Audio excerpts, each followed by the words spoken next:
Tell me something. When was the last time someone looked at you, really looked, and you felt it? Not a glance, not a polite acknowledgement across a table, not the look that says, I see you, but means I am performing the act of seeing you. The other kind. The kind that lands somewhere in your chest and stays there. The kind that makes you remember suddenly that you have a body. Most of us know that feeling. And most of us know what it's like to go without it for so long that we stop noticing the absence. We call it being focused, mature, self sufficient. We call it a lot of things. What it actually is, what it actually does to a person over years, is something nobody talks about. Until the hunger finds a door and walks through it. This is the story of a woman named Geetal, who was brilliant, disciplined, in control of everything. Until the evening, a book fell open in her hands, and 9 years of carefully buried hunger came alive all at once. She didn't destroy her life, her loneliness did. The Unnormal Files, Episode 5.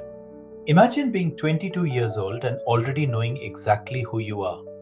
Not in the way of someone who has done the work of self discovery, in the way of someone who decided, early, deliberately, with the cold clarity of a person who has identified their strongest asset and built everything around it, that they would be this version of themselves, not another. Geetal had decided at 13. She would be the girl who scored 98, who didn't get distracted, who went to the engineering college nobody got into and did it without appearing to try, who looked at the girls around her who were soft and emotional and easily moved and chose a different architecture for herself entirely. Mathematics was a religion. Numbers didn't ask how you were feeling. They didn't shift based on the weather of someone else's mood. They had answers, real, provable, unchangeable answers. She found that deeply comforting. What she found less comforting, what she had found less comforting since she was 13 and didn't yet have the vocabulary for it, was the other thing. The thing that arrived that year without invitation. Electric feelings. Towards the boy who sat 2 rows ahead of her in class. Towards the way a certain kind of attention from a certain kind of person made her throat go tight and her thoughts scatter in ways she had no tolerance for. She buried it. She was very good at burying things, under discipline, under ambition, under the clean, controlled world of equations that always had only one right answer. 9 years passed. She graduated. She married. She moved to a new city with a husband who traveled for work. She was, by every external measure, completely fine. The buried thing was still there, waiting, growing heavier in the dark. She just didn't know yet what happens when something buried for 9 years finally finds air. Her husband traveled for work 10 days away, sometimes 15, and she was alone in a flat in a city that was not hers, in a building full of people she didn't know, in a life that looked, from the outside, like the life she had planned. Loneliness, real loneliness, the kind that settles into a body rather than a mood, has a specific texture. It lives in small things. In the dinner you don't cook properly because cooking for one feels like an admission. In the television you leave on not for entertainment, but for the sound of another voice, any voice, filling a room that echoes slightly too much when it's quiet. In the way midnight arrives, not dramatically, not as a moment, but as a slow accumulation of hours that should have been something and weren't. In the way you catch yourself holding your own hand sometimes, and then notice that you did it, and put your hands back in your lap, and pretend you didn't. She didn't call this loneliness. She had no practice naming things she didn't want to feel. She called it a period of adjustment. She called it the temporary difficulty of a new city. She called it fine. And then the woman from downstairs knocked on her door. Kamala. warm, unhurried, smiling in the specific way of women who have decided that warmth is worth giving freely. Holding a container of khichdi and saying, अकेला रहना मुश्किल होता है पहले पहले, हम यहाँ हैं. Living alone is hard at first. We're here. Geetal took the container, said thank you, closed the door, and stood in her kitchen and cried for 8 minutes over a bowl of khichdi she hadn't asked for. Not because of the khichdi, because someone had looked at her and seen that she was alone. Because someone had seen her and she couldn't remember the last time anyone had. 2 weeks later, Kamala knocked again. This time she wasn't holding food. She was holding a book. And what happened in the next 3 minutes would change the next 3 years of Geetal's life completely. You need to understand something about the moment the book opened in her hands. It wasn't the content, not really. Any other woman on any other evening might have flipped through the same pages, raised an eyebrow, put it back on the shelf, and gone on with her life. But Geetal was not any other woman on any other evening. She was a woman who had been sealed for 9 years, and something in those pages found the seal. Her face flushed before her mind caught up. That's the first thing to understand. The body moves faster than thought. The blood rose to her cheeks, her breathing changed, something low and physical and completely unfamiliar moved through her before she had processed a single sentence. Her hands, the hands that had stayed perfectly still in her lap for months, began to tremble slightly. She threw the book across the room, walked to the bathroom, locked the door, stood with her back against the cold tile and waited for her heartbeat to slow down. It took longer than she expected. When she came back out, she stood in the center of the room and looked at the book on the floor where she'd thrown it. She did not pick it up. She went to bed. She lay in the dark and stared at the ceiling and told herself, that was nothing. That was a reaction. That was just biology. She believed herself for about 40 minutes. Then she got up, picked the book up off the floor and read it until 3 a.m. 9 years of discipline, 40 minutes of resistance. That is what loneliness does when it finally finds a door. It doesn't knock, it doesn't wait. The next evening, Kamala knocked again. And what Geetal felt when she heard that knock, that specific knock on that specific door, was not what she expected to feel. It was not fear, it was not irritation. It was something she hadn't felt in so long that it took her a full breath to recognize it. Anticipation. That was the word. She stood on her side of the door and felt it in her chest. Warm, electric, slightly terrifying, and thought, when did I last feel this? She couldn't remember. She threw the book back at Kamala when the door opened. Told her to keep it. Said it wasn't her kind of thing. Said it firmly, clearly, in the voice she used for decisions that had already been made. Kamala smiled. Not a knowing smile, not a calculated one, just a smile of a woman who is not easily offended and who knows when someone is protesting too loudly for the protest to be true. She left. Geetal closed the door and stood in the middle of her flat and felt the specific hollow silence that follows when warmth leaves a room. She resisted for 2 days. She was good at resisting. She had 9 years of practice. But resistance has a cost. And the cost is that you feel the thing you are resisting more intensely, not less, the longer you hold it away from you. By the second day, she wasn't thinking about the book anymore. She was thinking about Kamala's husband. She hadn't spoken more than 20 words to him. He had greeted her once in the stairwell, tall, unhurried, with the specific ease of a man who is comfortable in his own body. He had said something ordinary. She could not now remember what. She remembered how it felt, like standing near a source of heat after a very long winter. On the third morning, Kamala knocked again. She apologized for the book, suggested dinner, said, "Come, let's start again. We're neighbors. It doesn't have to be strange." Geetal said yes. She told herself it was because she was lonely. That was true. It was not the whole truth. What happened at that dinner, what she felt, what she chose, what she kept choosing for the next 3 years is not a simple story about a woman who made a wrong decision. It is a story about what 9 years of buried hunger does to a person when it is finally given permission to breathe. She sat at their table and felt something she had no name for.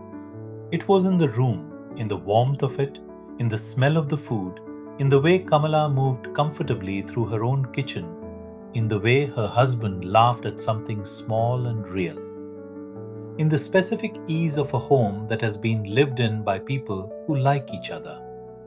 Geetal had a home. She had furniture and a lease and a name on the electricity bill. She did not have this.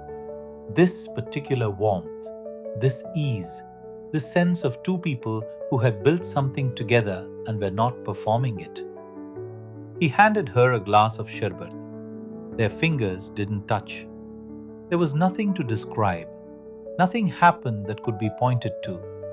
But something moved through her when she took the glass, something warm and slow and completely beyond her control. She drank it, asked for another. And somewhere in the space between the first glass and the second, the walls she had built over 9 years, the discipline, the ambition, the carefully constructed self who did not need this, began to soften at the edges. Not dramatically, the way ice melts in darkness, not with sound, not with an announcement, just quietly, inevitably, becoming something other than what it was. I won't describe what happened that night in detail. I don't need to. What I need you to understand is what she felt. For the first time in years, possibly for the first time in her adult life, she did not feel like a result, like a score, like a performance being assessed. She felt wanted. Simply, physically, completely wanted. And the woman who had been sealed for 9 years opened. And then came the morning. And the morning, as mornings always do, brought something the night never warns you about.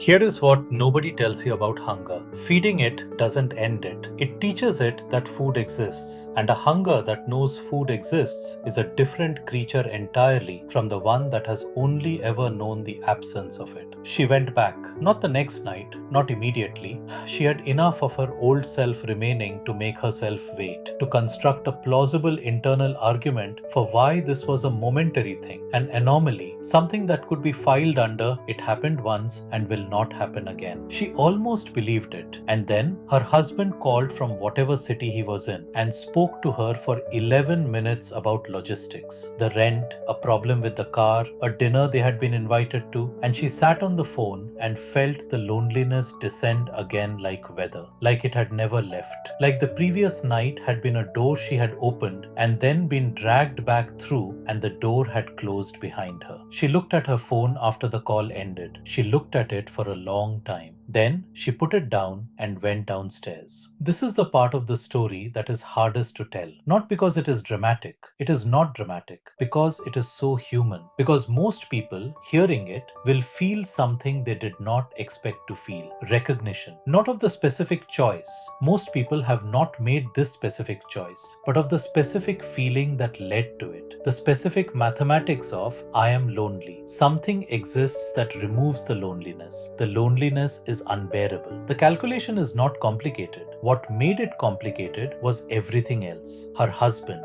her marriage, the daughter who would arrive 2 years later, the version of herself she had spent 22 years building. All of that, all of it existed on one side of the scale, and on the other side was one feeling, one specific, warm, irreplaceable feeling, being seen. The scale was not balanced. It should have been. It wasn't. For 3 years, she kept going back. And for 3 years, she kept telling herself the same story. Until the afternoon, a door opened that she hadn't heard her husband unlock. Her daughter was 4 years old, playing outside in the afternoon sun with candy in her hand, completely absorbed in the specific business of being 4, which is serious business, full of its own logic and urgency. Above her, in the flat, Geetal heard nothing. Not the gate, not the footsteps on the stairs, not the key in the lock. She heard nothing.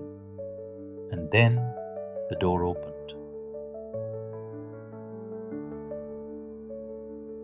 Her husband did not scream. He did not do any of the things that happen in films in this moment. The shattering, the overturned furniture, the dramatic exit. He stood in the doorway. He looked at her, and then he turned around, walked downstairs, got in the car, and sat there for 2 hours. She sat in the flat and waited. The longest 2 hours of her life. Not because she didn't know what was coming, but because she did. Because in those 2 hours, in the silence of the flat and the sound of her daughter still playing outside, still completely unaware, still eating her candy in the afternoon sun, Geetal understood something about herself that she had been avoiding understanding for 3 years. She had not been looking for desire. She had been looking for home. And she had looked for it in entirely the wrong place. And the place she should have looked for it, the marriage, the man downstairs in the car, the life she had been given, she had never properly entered. She had been so busy being sealed that she had never let anyone in, including him. The most devastating thing about this moment was not the door opening. It was realizing she had never really opened the one that mattered. When he came back upstairs, he said one sentence. Not what she expected. Not what anyone would expect. And that sentence, those 5 words, changed what happened next completely. He came back upstairs after 2 hours. He did not look at her. He stood in the middle of the room she had lived in for 3 years without fully inhabiting, and said very quietly, "तुझे doctor के पास जाना चाहिए. You should see a doctor." Not, "I'm leaving." Not, "How could you?" Not, "What is wrong with you?" You should see a doctor. She told me later that these were the 5 most frightening words anyone had ever said to her. Not because they were angry, because they were not. Because they meant he had looked past the obvious surface of what he had walked into, past the betrayal, past the shock, past the thing that anyone would be forgiven for not seeing past, and had seen something else. Something in her that required a doctor. Something that was not simply bad behavior, but something underneath the behavior. Something he didn't have a name for, but that frightened him enough to say, "Someone needs to name it, and it isn't me." He was right. In the middle of the worst moment of his life, he was exactly right. In the psychiatrist's office later, she broke in the way that people who have been not breaking for a very long time eventually break. Completely, without warning, with a force that surprised her more than anyone else. She said, "Please save my home. I cannot live without him. Tell me what to do." Then she said something quieter, something she hadn't said to anyone, something she had barely said to herself. मैं थी ही नहीं, 3 सालों से. मैं कहीं और थी. I wasn't there. For 3 years. I was somewhere else. That sentence, that one sentence is the heart of this entire story. Not the book, not the sharbat, not the door opening on an ordinary afternoon. This. A woman who had been so thoroughly sealed inside herself, so thoroughly alone inside her own life, that she had gone looking for herself somewhere outside it and gotten lost for 3 years. She wasn't hungry for what she went looking for. She was hungry for herself. And That specific, devastating kind of hunger is the one nobody teaches us to recognize in ourselves or in the people we love. The marriage survived. I want to say that first because it matters. Not easily, not cleanly, not in the way that makes a good ending to a story. In the way that real things survive real damage. Slowly, painfully, with significant cost to both people, and no guarantee that the rebuilt version would hold. It held because he was, underneath the wound of what he had walked in on, a man who wanted to understand more than he wanted to punish. And because she was, for the first time in her adult life, genuinely and completely honest about herself. Not just with him, with herself. She told the truth about the ceiling, about the 13-year-old girl who had decided not to feel, about the 9 years of discipline that were also 9 years of deprivation, about the loneliness she had never named because naming it felt like weakness, about the fact that she had spent 3 years looking for something outside her marriage that she had never asked for inside it, because she hadn't known she was allowed to ask, because she had built a self who didn't need. And the terrible efficiency of that self was that it had also convinced the people around her, including her husband, that she didn't. Her daughter is 7 now. She eats candy sometimes. She has no idea about any of it. Some things, the right things, stay private. But here is what I want to leave you with. Not Geetal's story specifically, something underneath it, something that belongs to you. When was the last time you told someone, really told them what you needed? Not what you could manage, not what you were fine with, not the version of yourself that doesn't require anything, what you actually needed. Because the thing Geetal was looking for in that book, in that flat, in 3 years of wrong places was not complicated. It was not shameful. It was not the thing that destroyed her life. It was human, completely, ordinarily, universally human. She wanted to feel seen. She wanted to feel warm. She wanted to remember that she had a body and that the body mattered and that she was a person, not just a function. And she had never, not once, in 22 years of being an exceptional version of herself, simply said so. The scariest prisons are not built with walls. They are built from needs we are too proud or too frightened to name. The Unnormal Files comes out every week. If this one reached somewhere you didn't expect, sit with that. It might be pointing at something worth saying out loud.